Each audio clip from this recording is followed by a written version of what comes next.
বাঙালি খানায় সবাইকে স্বাগত জানাই। আপনারা তো অনেকভাবে এই শাক রান্না করে খেয়েছেন।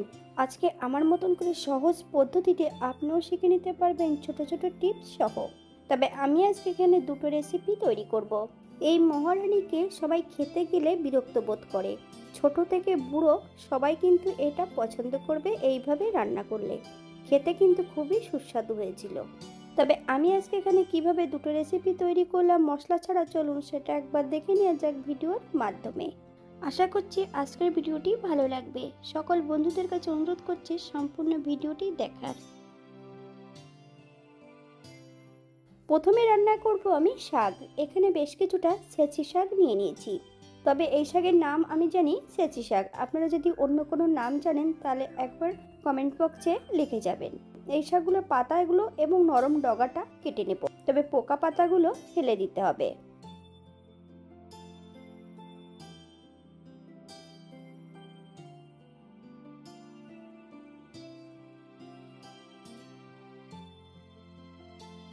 বেশ এরকম সরু সরু করে শাকগুলো কেটে নিয়েছি। বেশ পরিষ্কার জল দিয়ে ধুয়ে জল ঝরিয়ে রেখেছি।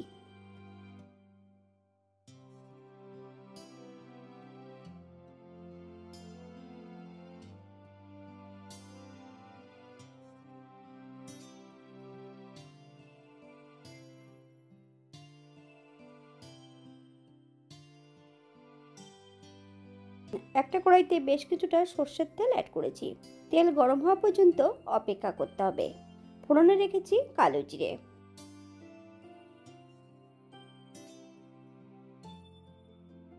ফোড়ন থেকে সুগন্ধ বেরোলে 3 থেকে 4 কোয়া রসুন আমি থেতো করে অ্যাড করেছি। হাফ চামচ লবণ, আপনার স্বাদ অনুসারে লবণটা অ্যাড করবেন। রসুন থেকে যতক্ষণ কাঁচা গন্ধ বেরোবে ততক্ষণ বেশ ভালো করে ভেজে নেব। এই পর্যায়ে অ্যাড করব মিডিয়াম সাইজের একটা আলু, সরু সরু করে কেটে নিয়েছি। সম্পূর্ণ আলুটা অ্যাড করব। 3 থেকে 4 মিনিটের মতো মিডিয়াম আঁচে আলুগুলো ভেজে নিতে হবে।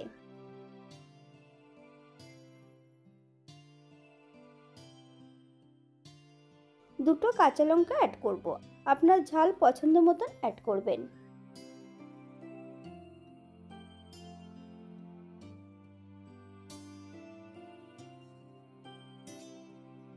এই পর্যায়ে সম্পূর্ণ শাকগুলো অ্যাড করব। হাই ফ্লেমে 7 থেকে 8 মিনিটের মতন বেশ ভালো করে রান্না করে নেব।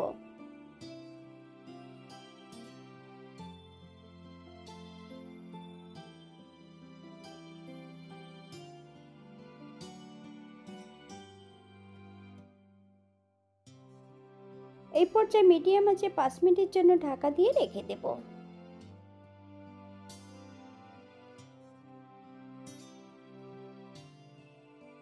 5 মিনিট পর আলুগুলো সেদ্ধ হয়েছে কিনা একবার চেক করে নিতে হবে।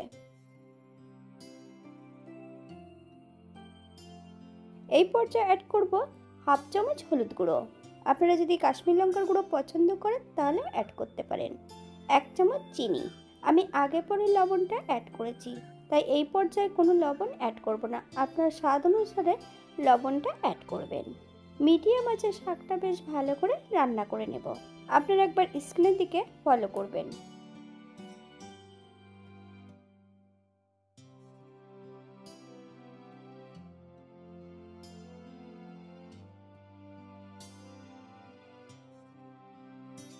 বাঙালি রান্না ঘরোয়া উপকরণ দিয়ে আপনাদের যদি রান্নাগুলো পছন্দ হয় তাহলে চ্যানেলটি সাবস্ক্রাইব করে দিয়ে পাশে থাকবেন। পাশে থাকা বেলটি বাজিয়ে দেবেন, নইলে নিত্য নতুন রান্নার নোটিফিকেশন পাবেন না।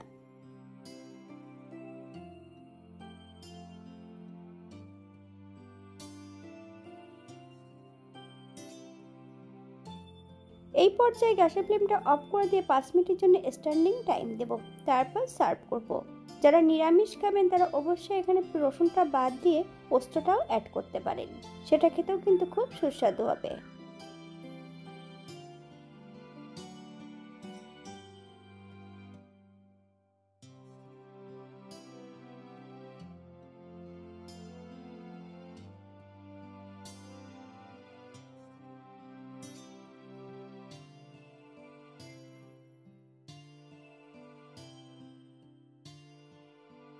এটা দেখতে যেমন ভারী সুন্দর হয়েছে, এটা গরম ভাতে খেতে কিন্তু অসম্ভব ভালো।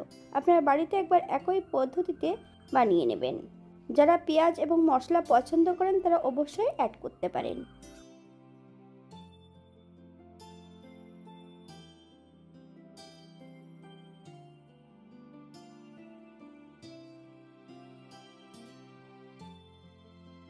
আজকের দ্বিতীয় রান্না নিম বেগুন। এখানে বেশ কিছুটা নিম পাতার একটা বেগুন নিয়ে নিয়েছি। নিম পাতাগুলোকে বেশ পরিষ্কার করে ধুয়ে জল ঝরিয়ে রেখেছি। আর বেগুনটাকে আমি ছোট ছোট করে কেটে নেব, তবে বেগুনের খোসাগুলো কিন্তু পরিষ্কার করে কেটে নিতে হবে। অপর দিক থেকে একটা ফ্রাই প্যানে সম্পূর্ণ নিম পাতাগুলো অ্যাড করব। পরে কিন্তু ডাল থেকে পাতাগুলো ছাড়িয়ে নিতে হবে।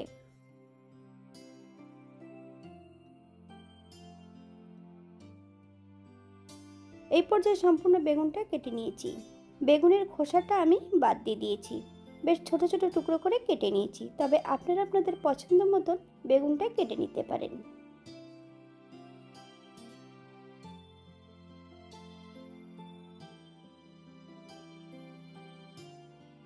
একটা কড়াইতে বেশ কিছুটা সরষের তেল অ্যাড করেছি।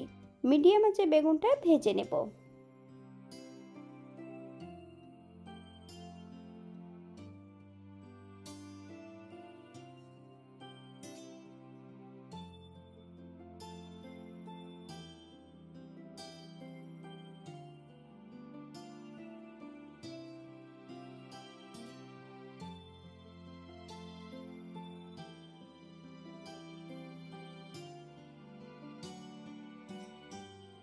এই পর্যায়ে অ্যাড করব হাফ চামচ লবণ আর হাফ চামচ হলুদ গুঁড়ো।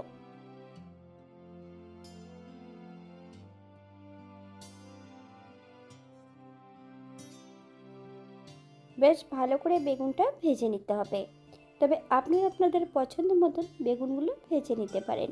3 থেকে 4 মিনিটের জন্য মিডিয়াম আঁচে ঢাকা দিয়ে রেখে দেবো, যাতে বেগুনগুলো সেদ্ধ হয়ে যায়।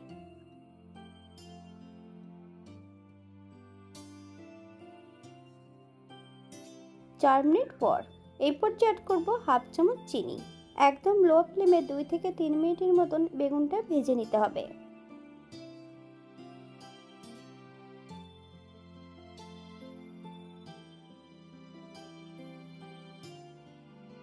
অপর দিক থেকে নিম পাতার ডালগুলো বাদ দিয়ে দিয়েছি।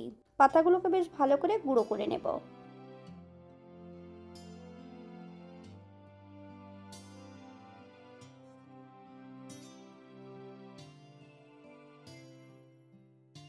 প্রথমে ভাজা বেগুনগুলো একটা পাত্রে অ্যাড করতে হবে।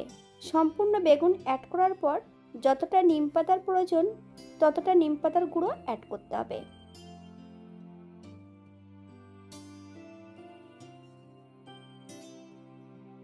আপনারা একবার স্ক্রিনের দিকে ফলো করবেন।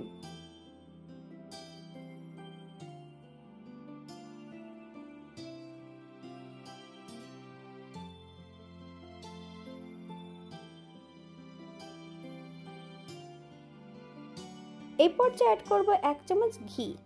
আপনারা যদি পছন্দ করেন তাহলে পরিমাণে বাড়িয়ে দিতে পারেন। যারা ঘি পছন্দ করেন না তারা অবশ্যই সরষের তেল অ্যাড করতে পারেন। নিম পাতার আরও কয়েকটা রেসিপি আমার চ্যানেলে দেওয়া আছে, আপনাদের যদি ভালো লাগে তাহলে একবার চ্যানেলটি ঘুরে দেখে নেবেন। এটা দেখতে যেমন ভারী সুন্দর হয়েছে, এটা গরম ভাতে খেতে কিন্তু অসম্ভব ভালো। আপনারা একবার বাড়িতে একই পদ্ধতিতে বানিয়ে নেবেন।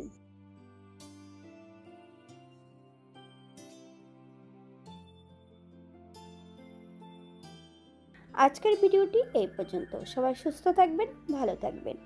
অন্যদিন নতুন রেসিপি নিয়ে আপনাদের সামনে আবার আমি হাজির হব। নতুন ও পুরনো সকল বন্ধুদের অসংখ্য ধন্যবাদ ভিডিওটি দেখার জন্য। হাতে যদি সময় থাকে তাহলে একটা লাইক, কমেন্ট, শেয়ার করবেন।